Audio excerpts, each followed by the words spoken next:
Hi everyone, I am Rishabh. This is Stock Market Education, your go-to destination for the share market news and views. बात करेंगे आज share market में हुआ क्या क्या है और हालत मेरी देख के आप लोग समझ गए होंगे कि जैसी हालत शेयर मार्केट की हो रखी है इस समय पर गिरी हुई, वही हालत इस समय पर मेरी भी हो रखी है क्योंकि घर में काम चल रहा है, घर बन रहा है, इसलिए मैंने सोचा कि बहुत आज दिन भर मेहनत करनी पड़ी तो सोचा ऐसे ही बना लेते हैं वीडियो, क्या हो जाएगा, कोई फांसी थोड़ी चढ़ा देगा।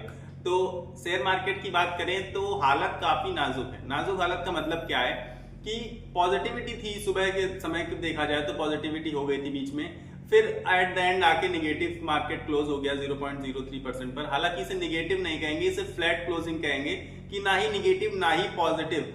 पर अगर हम लोग बात करें कि हमारे निफ्टी बैंक निफ्टी की, तो बैंक निफ्टी पॉजिटिव था, अच्छा खासा पॉजिटिव था, बल्कि आधे % से ज्यादा पॉजिटिव था। लेकिन अब बात कर लेते हैं अपने अपने पोर्टफोलियो की, तो पोर्टफोलियो घनघोर निगेटिव था। घनघोर निगेटिव का मतलब हद से ज्यादा निगेटिविटी दिख रही होगी उसमें, आपको आधा 1% तक की निगेटिविटी किसी किसी को दिख रही होगी अपने अपने पोर्टफोलियो में। अब आप कहेंगे कि मार्केट ऑलमोस्ट फ्लैट है और बैंक निफ्टी पॉजिटिव भी है, तो सबको पॉजिटिविटी या तो फ्लैट दिखना चाहिए अपना पोर्टफोलियो, लेकिन निगेटिविटी क्यों है? क्योंकि जो अच्छे स्टॉक्स हैं उनमें अभी भी मार्केट प्रेशर बना हुआ है, सेलिंग का प्रेशर बना हुआ है और लगातार धीरे धीरे करके गिरते जा रहे हैं। जैसे कि आप देखेंगे आज टाटा मोटर्स, रिलायंस, जियो फाइनेंशियल, मतलब अच्छे अच्छे शेयर्स के नाम लिए मैंने अभी इस समय, और आप देखेंगे कि बढ़िया पॉजिटिविटी थी इनमें, दिन के समय में बढ़िया पॉजिटिविटी थी, 1-1.5% बढ़े हुए थे, बल्कि टाटा मोटर्स तो 2% के ऊपर बढ़ चुका था। लेकिन एट द एंड क्लोजिंग इन्होंने क्या दिखाई? निगेटिव क्लोजिंग दिखाई, आधा 1% की। अब आप समझ गए होंगे कि टाटा मोटर्स पर कितना हैवी प्रेशर इस टाइम पर वर्क कर रहा है, लेकिन आप सभी को ज्यादा घबराने की जरूरत नहीं है। मैंने जितने वीडियोस बनाए हैं सब में टारगेट बताए हैं आपको कि 750-60 से नीचे जाने की संभावना नहीं है टाटा मोटर्स में। रिलायंस के बारे में बताया था कि 1250 से नीचे जाने की संभावना नहीं है।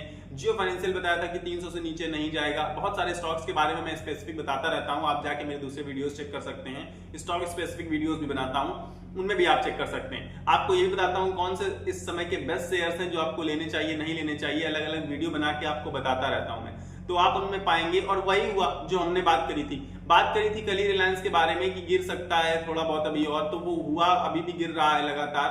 पॉजिटिव होता है लेकिन मार्केट का जो सेलिंग प्रेशर है वो उसे जीने नहीं दे रहा है। हालांकि मार्केट की गलती है पूरी की पूरी, हम लोगों की गलती नहीं है। एफआईआईज लगातार सेलिंग बनाकर रखे हुए हैं। अब मार्केट में सब कुछ पॉजिटिव हो गया, मान लीजिए सब कुछ रुक गया, वॉर रुक गई, इलेक्शन हो गए, मतलब जो फेड का रेट कट था वो भी हो गया।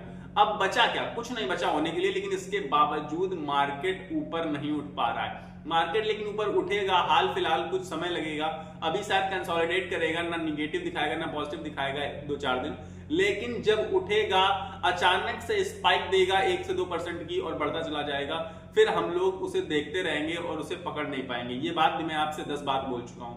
ये बहुत सही समय है जब आप लॉन्ग टर्म में इन्वेस्टमेंट के बारे में सोच सकते हैं, क्योंकि बहुत सारे शेयर्स में ऐसा है कि बहुत अच्छे डिस्काउंट प्राइस पर 40%, 50% तक के डिस्काउंट प्राइस पर अच्छे अच्छे शेयर्स मिल रहे हैं। खराब शेयरों की तो मैं बात ही नहीं करता, उनमें तो मैं दूर रहने के लिए बोलता हूं आपसे, और ट्रेडिंग भी पर्सनली अवॉइड करने को बोलता हूं। खास करके मैं ट्रेडर्स को एक सलाह देना चाहता हूं। जो ट्रेडिंग करते हैं बहुत अच्छी बात है, मैंने भी करी जीवन में, लेकिन ट्रेडर्स के लिए एक सलाह है कि इस वॉलेटाइल मार्केट में कि कभी भी कुछ भी हो रहा है, अचानक नीचे भाग रही, अचानक ऊपर भाग रही मार्केट, तो इस समय आप प्लीज इस ट्रेडिंग अवॉइड करें, नहीं तो आपका सिर्फ और सिर्फ लॉस होगा।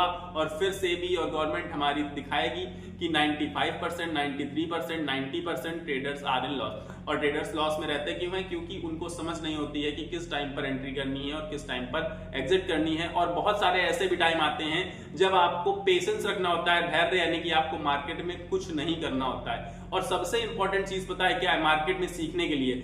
कुछ ना करना। ये बहुत बड़ी चीज है, आपको कोई बताएगा नहीं, लेकिन जब आप मार्केट में देखेंगे, जो लोग शेयर मार्केट से जुड़े हैं, रेगुलर बेस पे जुड़े हुए हैं, वो अच्छे से जानते हैं कि चाहे वो ट्रेडिंग करते हो चाहे इन्वेस्टमेंट, कुछ भी, वो मार्केट अपनी तरफ खींचने लगती है ऑटोमेटिकली। आप इन्वेस्टमेंट करते हैं तो इन्वेस्टमेंट कर देंगे कुछ ना कुछ ऊट पटांग सी, इसके अलावा ट्रेडिंग करते हैं तो कोई ना कोई ट्रेड उठा लेंगे। क्यों? क्योंकि मार्केट कैची है। आप कुछ ना करें, ये मार्केट में बहुत बड़ी बात होती है। कुछ करना या ना करना, प्रॉफिट करना, लॉस करना, ये तो नॉर्मल चीज है, ये तो रोज होती है लोगों के साथ। लेकिन मार्केट को देखते रहना और कुछ भी ना करना, ये बहुत बड़ी चीज होती है, और कोई भी इंसान ये चीज नहीं कर पाता है जो भी शेयर मार्केट से जुड़ा हुआ है। मार्केट के हालात में आपसे डिस्कस कर चुका हूं ऑलरेडी। जो बड़े बड़े बैंक थे, एचडीएफसी, एसबीआई, आईसीआईसीआई एक्सिस, सारे में आधे % से ज्यादा की तेजी थी, लगभग वही तेजी आपको आधे % से ज्यादा उसमें दिखाई पड़ी बैंक निफ्टी में।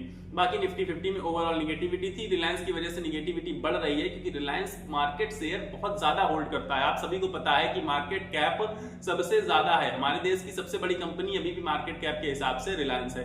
तो जब वो गिरता है तो ऑटोमेटिकली पूरे के पूरे निफ्टी 50 पर प्रेशर क्रिएट कर देता है। यही हालात चल रहे हैं इस समय हमारे स्टॉक्स मार्केट के। और बाकी अगर बात करें ग्लोबल में कुछ खास दिक्कत नहीं आ रही, ग्लोबल मार्केट सारी ठीक ठाक चल रही। ज्यादातर प्रेशर हमारी मार्केट पर ही बना हुआ है क्योंकि इंडियन मार्केट बहुत तेजी भागी भी थी अभी हाल फिलहाल, इसीलिए शायद अब कंसोलिडेट करेगी, थोड़ा बहुत करेक्शन दिखाएगी। और करेक्शन में आपको स्टॉक्स बहुत अच्छे करेक्शन रेट पर मिल जाएंगे, अच्छे डिस्काउंट रेट पर मिल जाएंगे, तो आप सभी इसे लूट लीजिए।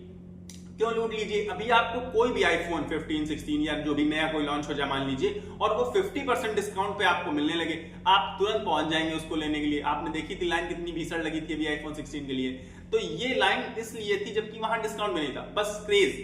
अब वही चीज आपको उससे अच्छी चीज, क्योंकि आईफोन तो यूज करने के बाद खराब होगा ना कभी ना कभी, पर शेयर्स जो आज आपने ले लिए, मान लीजिए 1 लाख का आईफोन लेंगे, 1 लाख के अगर आपने कोई शेयर्स ले लिए, वो 4 से 5 साल जब आईफोन बेकार हो जाएगा तो यही आपका डबल हो चुका होगा, एट लीस्ट बता रहा हूं मैं आपको, डबल आसानी से हो जाएगा 5 सालों में, चाहे आप लार्ज कैप स्टॉक्स में लगाएं इसके बावजूद। अब आप खुद सोचना है कि आपको इन्वेस्टमेंट करनी है या आपको रॉक्स, मतलब आपको इन सब चीजों में पैसे अपने वेस्ट करने हैं। तो मेरे हिसाब से मैंने आपको काफी सारी चीजें क्लियर कर दी हैं शेयर मार्केट के बारे में इस समय क्या चल रहा है, और ज्यादा घबराने की जरूरत नहीं है क्योंकि 23,400 का लेवल में बहुत स्ट्रॉन्ग सपोर्ट है, इससे नीचे नहीं जाएगा, तो टेंशन मत लेना। ऊपर उठने के लिए बहुत आसमान खुला हुआ है, कोई टेंशन नहीं है। फिलहाल के लिए मेरे पास वीडियो में इतना ही है, लेकिन आप सभी को करना पड़ेगा वीडियो को लाइक और चैनल को कर देना है सब्सक्राइब, ताकि आप मुझसे जुड़ सकें और रेगुलर बेसिस पर हम लोग आपस में बातचीत कर सकें, अपने अपने मतलब जो भी एक्सपीरियंसेस हैं वो साझा कर सकें। फिलहाल के लिए इतना ही, मिलेंगे अगले वीडियो में, तब तक के लिए आप लोग अपनी सेहत का ख्याल रखिएगा,